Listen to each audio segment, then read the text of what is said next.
بسم اللہ الرحمن الرحیم۔ سورۃ الانعام کی تفسیر۔ یہاں پھر وہی بات فرمائی جا رہی ہے کہ اگر اللہ تعالیٰ چاہتا تو شیاطین کو یہ قدرت نہ دیتا اور لوگوں کو زبردستی ایمان پر مجبور کر دیتا، لیکن چونکہ مقصد امتحان ہے اس لیے زبردستی کا ایمان معتبر نہیں۔ پیچھے ان لوگوں کا ذکر تھا جو محض خیالی اندازوں پر اپنی دین کی بنیاد رکھے ہوئے ہیں۔ ان کی اس گمراہی کا ایک نتیجہ یہ تھا کہ جس چیز کو اللہ تعالیٰ نے حلال قرار دیا ہے اس کو یہ حرام کہتے ہیں، اور جس چیز کو اللہ تعالیٰ نے حرام کہا ہے اسے حلال سمجھتے ہیں۔ چنانچہ ایک مرتبہ کچھ کافروں نے مسلمانوں پر یہ اعتراض کیا کہ جس جانور کو اللہ تعالیٰ قتل کرے، یعنی وہ اپنی طبعی موت مر جائے، اس کو تو تم مردار قرار دے کر حرام سمجھتے ہو، اور جس جانور کو تم خود اپنے ہاتھوں سے قتل کرتے ہو اس کو حلال قرار دیتے ہو۔ اس کے جواب میں یہ آیت نازل ہوئی جس کا خلاصہ یہ ہے کہ حلال و حرام کا فیصلہ در حقیقت اللہ تعالیٰ کے قبضے میں ہے۔ اس نے واضح فرما دیا ہے کہ جس جانور پر اللہ کا نام لے کر اسے ذبح کیا جائے وہ حلال ہوتا ہے، اور جو ذبح کے بغیر مر جائے یا جسے ذبح کرتے وقت اللہ تعالیٰ کا نام نہ لیا گیا ہو وہ حرام ہوتا ہے۔ اللہ تعالیٰ کے فیصلے کے بعد اپنے من گھڑت خیالات کی بنا پر حلال و حرام کا فیصلہ کرنا ایسے شخص کا کام نہیں جو اللہ تعالیٰ کی آیتوں پر ایمان رکھتا ہو۔ یہاں یہ بات سمجھنے کی ہے کہ کفار کے مذکورہ اعتراض کے جواب میں یہ مصلحت بھی بتائی جا سکتی تھی کہ جس جانور کو باقاعدہ ذبح کیا جاتا ہے اس کا خون اچھی طرح بہہ جاتا ہے، اس کے برخلاف جو جانور خود مر جاتا ہے اس کا خون جسم ہی میں رہ جاتا ہے جس سے پورا گوشت خراب ہو جاتا ہے۔ لیکن اللہ تعالیٰ نے یہ حکمت بیان فرمائی کہ بجائے یہ کہنے پر اکتفا فرمایا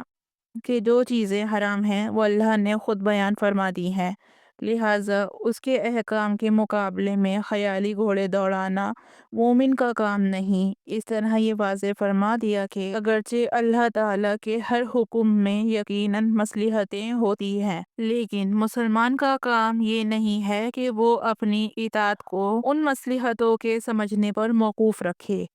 اس کا فریضہ یہ ہے کہ جب اللہ تعالیٰ کا کوئی حکم آ جائے تو بے چون و چیرا اس کی تعمیل کرے، چاہے اس کی مصلحت اس کی سمجھ میں آ رہی ہو یا نہ آ رہی ہو۔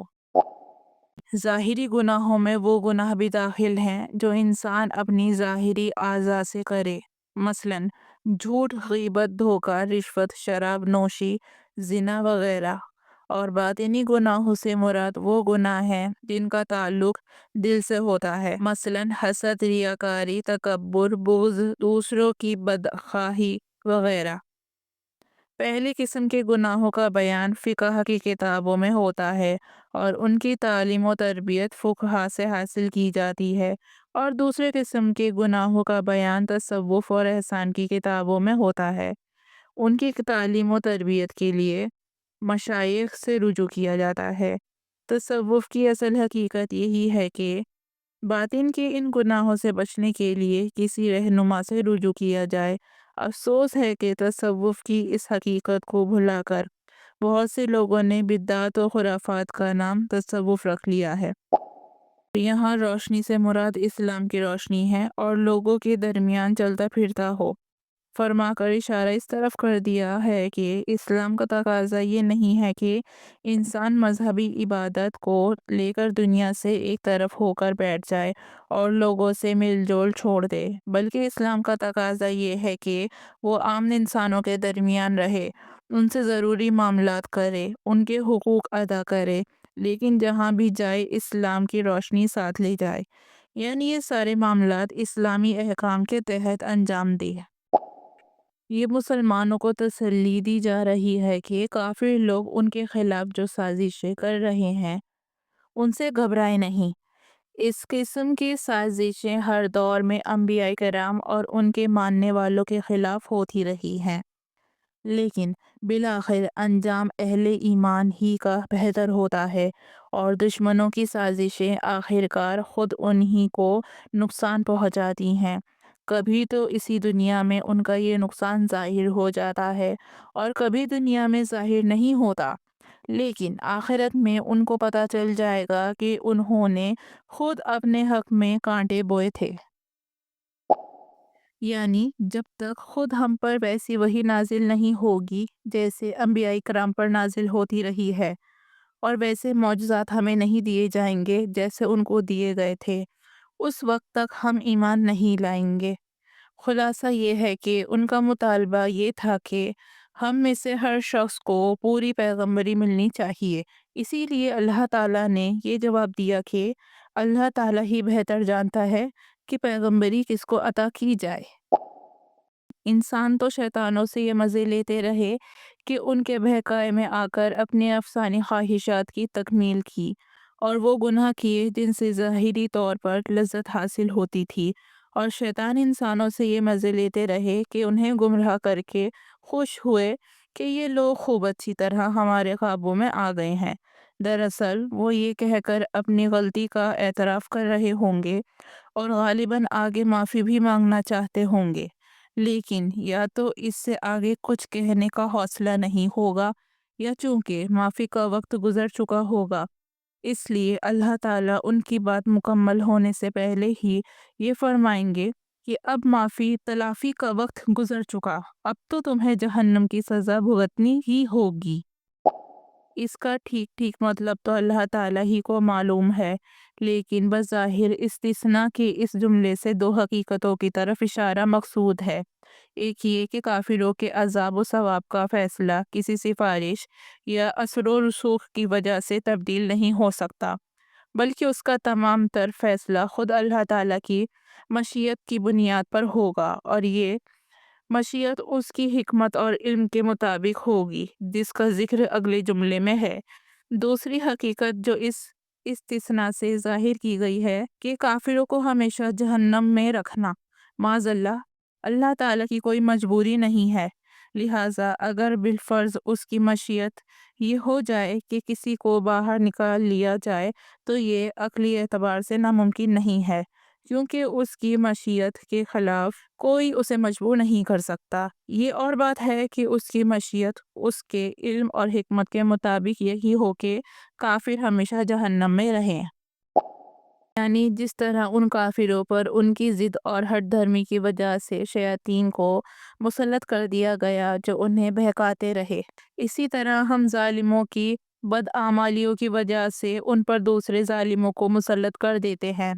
چنانچہ ایک حدیث میں ہے کہ جب کسی ملک کے لوگ بدعمالیوں میں مبتلا ہوتے ہیں تو ان پر ظالم حکمران مسلط کر دیے جاتے ہیں۔ اسی طرح ایک حدیث میں ہے کہ جب کوئی شخص کسی ظالم کے ظلم میں اس کی مدد کرتا ہے تو اللہ تعالیٰ خود اسی ظالم کو مدد کرنے والے پر مسلط کر دیتا ہے۔ ابن کثیر۔ اس آیت کا ایک ترجمہ بھی ممکن ہے، اور وہ یہ ہے کہ اسی طرح ہم ظالموں کو ایک دوسرے کا ساتھی بنا دیں گے۔ اس صورت میں آیت کا مطلب یہ ہوگا کہ یہ شیاطین بھی ظالم تھے اور ان کے پیچھے چلنے والے بھی، چنانچہ آخرت میں بھی ہم ان کو ایک دوسرے کا ساتھی بنا دیں گے۔ بہت سے مفسرین نے آیت کی یہ تفسیر کی ہے۔ آیت 60 انسانوں میں تو پیغمبروں کا تشریف لانا واضح ہے۔ اس آیت کی وجہ سے بعض علماء کا کہنا ہے کہ جنات میں بھی حضور صلی اللہ علیہ وآلہ وسلم سے پہلے پیغمبر آتے رہے ہیں، اور دوسرے حضرات کا کہنا یہ ہے کہ باقاعدہ پیغمبر تو جنات میں نہیں آئے، لیکن انسانوں میں جو پیغمبر بھیجے گئے وہی جنات کو تبلیغ کرتے تھے، اور جو جنات مسلمان ہو جاتے وہ پھر انبیاء کرام کے نمائندے بن کر دوسرے جنات کو تبلیغ کرتے تھے، جیسے کہ سورہ جن میں تفصیل سے مذکور ہے۔ آیت کی روح سے دونوں احتمال ممکن ہیں، کیونکہ آیت کا مقصد یہ ہے کہ انسانوں اور جنات دونوں کو تبلیغ کا حق ادا کر دیا گیا تھا، اور وہ دونوں طرح ممکن ہے۔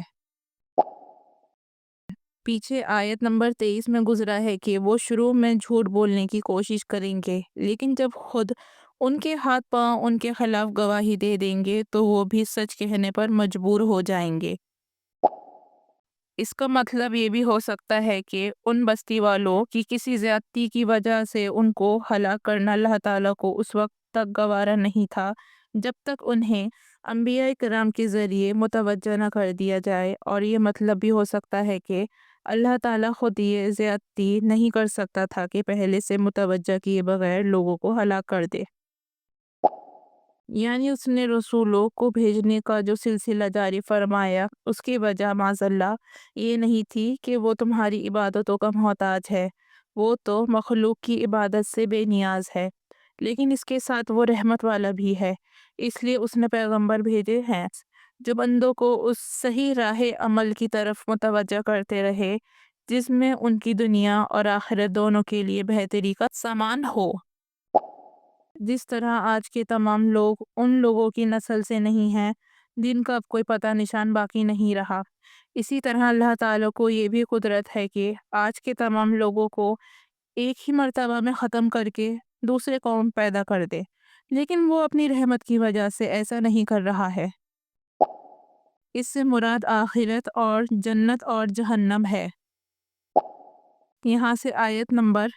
144 تک عرب کے مشرکین کی کچھ بے بنیاد رسموں کا بیان ہے۔ ان لوگوں نے کسی معقول اور علمی بنیاد کے بغیر مختلف کاموں کو من گھڑت اسباب کی بنیاد پر حلال یا حرام قرار دے رکھا تھا۔ مثلاً خود اپنی اولاد کو انتہائی سنگ دلی سے قتل کر دیتے تھے۔ اگر لڑکی پیدا ہوئی تو اسے اپنے لیے بڑی شرم کی بات سمجھ کر اسے زندہ زمین میں دفن کر دیتے تھے۔ بعض لوگ اس وجہ سے بھی لڑکیوں کو دفن کر دیتے تھے کہ ان کا عقیدہ یہ تھا کہ فرشتے اللہ کی بیٹیاں ہیں، اس لیے انسانوں کے لیے مناسب نہیں ہے کہ وہ لڑکیاں رکھیں۔ لڑکوں کو بعض اس وجہ سے قتل کر ڈالتے تھے کہ ان کو کہاں سے کھلائیں گے، اور کچھ لوگ ایسے بھی تھے جو یہ نظر مان لیتے تھے کہ ہمارا جو 10واں لڑکا ہوگا اسے اللہ یا بتوں کے نام پر ذبح کر دیں گے۔ اس کے علاوہ اپنے مویشیوں اور کھیتوں کی پیداوار کے بارے میں بھی عجیب و غریب عقیدے گڑھ رکھے تھے۔ ان میں سے ایک کا بیان اس آیت میں ہے، اور وہ یہ کہ اپنے کھیتوں کی پیداوار اور مویشیوں کے دودھ یا گوشت میں سے کچھ حصہ تو اللہ تعالیٰ کے نام کا رکھتے تھے جو مہمانوں اور غریبوں میں تقسیم کے لیے ہوتا تھا، اور ایک حصہ اپنے بتوں کے نام کا نکالتے تھے جو بت خانوں پر چڑھایا جاتا تھا، اور اس سے بت خانوں کے نگران فائدہ اٹھاتے تھے۔ اول تو یہ بات ہی بیہودہ تھی کہ اللہ کے ساتھ بتوں کو شریک کر کے ان کے نام پر پیداوار کا کچھ حصہ رکھا جائے، اوپر سے ستم ظریفی یہ تھی کہ جو حصہ اللہ کے نام کا رکھا تھا اگر اس میں سے کچھ بتوں والے حصے میں چلا جاتا تو کوئی حرج نہیں سمجھتے تھے، البتہ اگر بتوں کے حصے میں سے کوئی چیز اللہ کے نام کے حصے میں چلی جاتی تو اسے فوراً واپس کرنے کا اہتمام کرتے تھے۔ اس کی تشریح کے لیے دیکھیے اسی صورت میں پیچھے آیت نمبر 112 کا حاشیہ۔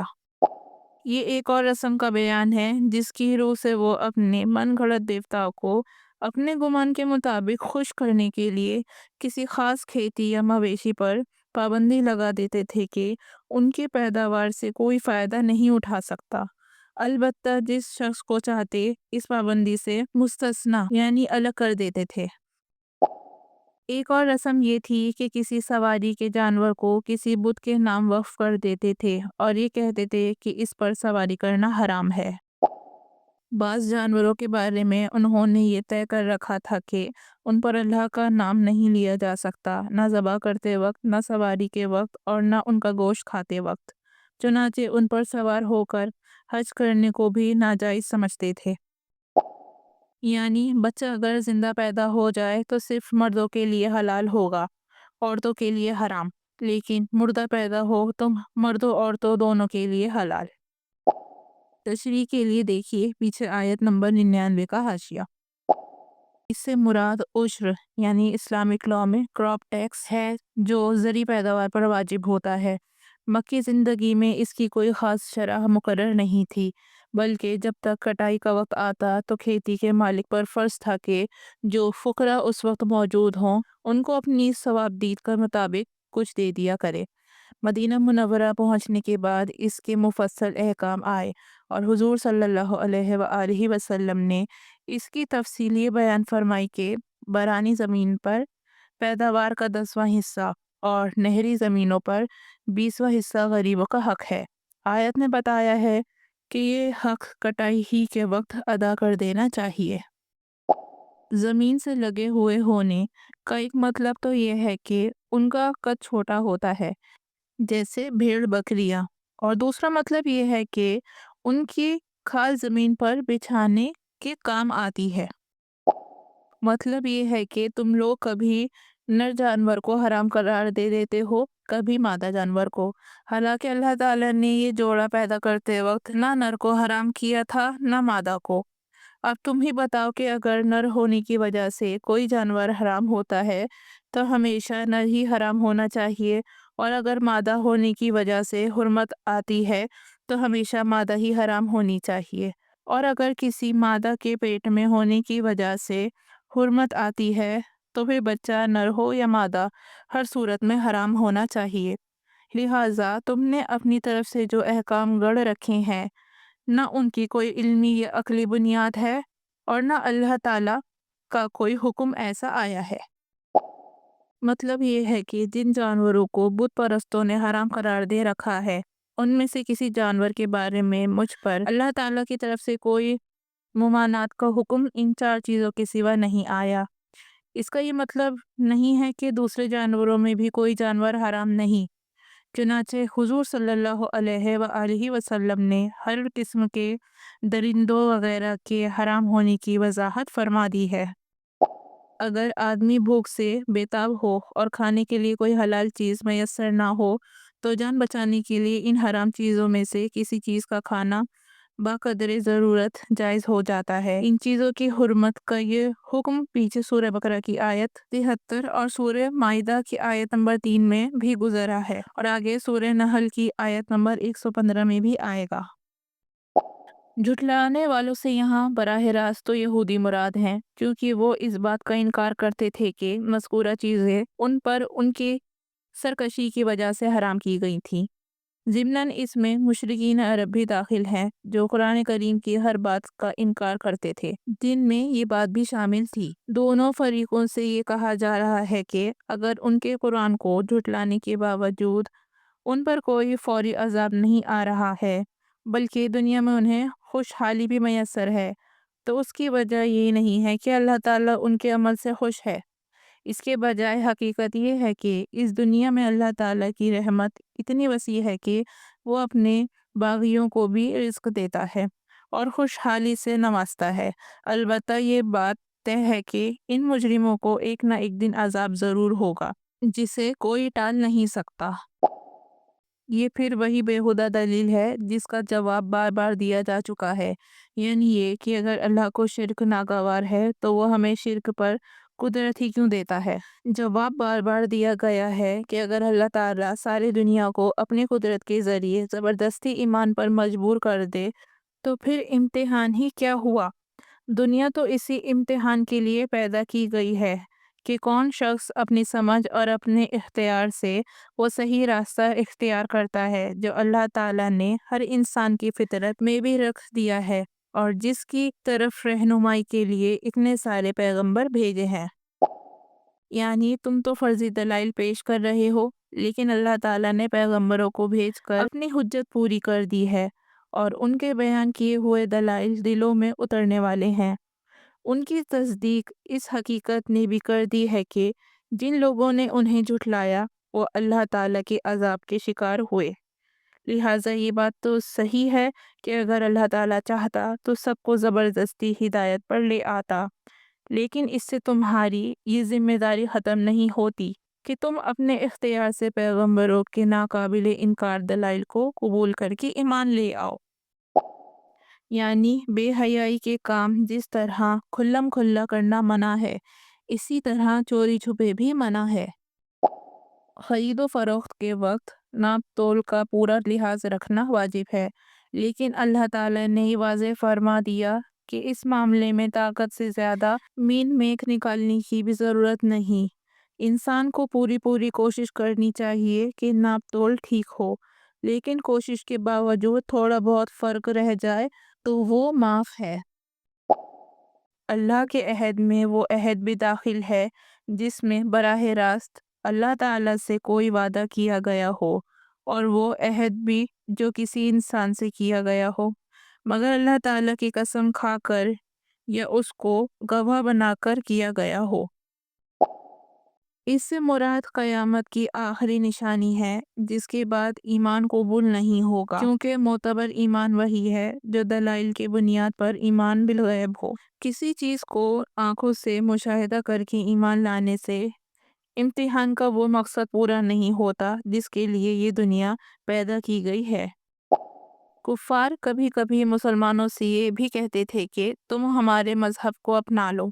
اگر کوئی عذاب ہوا تو تمہارے حصے کا عذاب بھی ہم اپنے سر لے لیں گے، جیسے کہ سورہ عنکبوت آیت 12 میں قرآن کریم نے ان کی یہ بات نقل فرمائی ہے۔ یہ آیت اس کے جواب میں نازل ہوئی اور اس میں یہ عظیم سبق ہے کہ ہر شخص کو اپنے انجام کی خود فکر کرنی چاہیے، کوئی دوسرا شخص اسے عذاب سے نہیں بچا سکتا۔ یہی مضمون سورہ بنی اسرائیل آیت 15، سورہ فاطر آیت 18، سورہ زمر آیت 7 اور سورہ نجم آیت 38 میں بھی آیا ہے۔